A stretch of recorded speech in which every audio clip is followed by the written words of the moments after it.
అందరికీ నమస్కారం. నా పేరు మాన్విత. నేను 7వ తరగతి చదువుతున్నాను. నేను ఇప్పుడు ఏకాగ్రత అనే కథను చెబుతున్నాను. అది హస్తినాపురం. విలువిద్యలో శిక్షణ పొందిన రాకుమారులు ధనుర్బాణాలు ధరించి నిలుచున్నారు.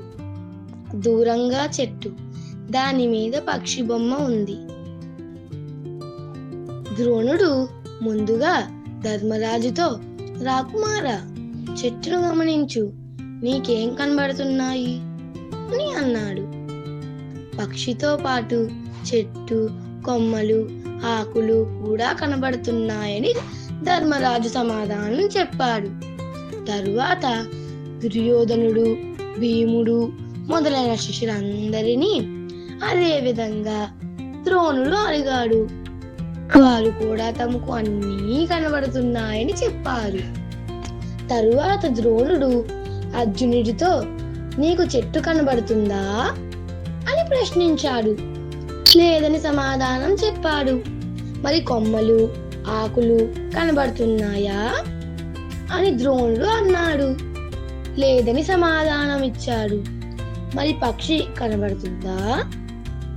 మరలా లేదనే సమాధానం వచ్చింది. మరి నీకేం కనబడుతుంది? పక్షి కన్ను అని సమాధానం వచ్చింది. ఆ లక్ష్యాన్ని ఛేదించు అని ద్రోణుని నోటి నుంచి మాట వచ్చేలోపే అర్జునుడు విరిచిన బాణం పక్షి కన్నును తాకింది. ఆ ప్రాంగణం అంతా కరతాళ ధ్వనులు మ్రోగిపోయాయి. ఆనందంతో శిష్యుని ఏకాగ్రతను మెచ్చి గురు ద్రోణుడు ఆశీర్వదించాడు. ఇది మనసుకు సంబంధించినది. మనసు ఒకే విషయంపై ఏకాగ్రతతో ఉండాలంటే అభ్యాసం చేస్తే అన్ని విద్యల్లోనూ రాణించగలుగుతారు. ఏ రంగంలోనైనా విజయం సాధించగలుగుతారు. ధన్యవాదములు.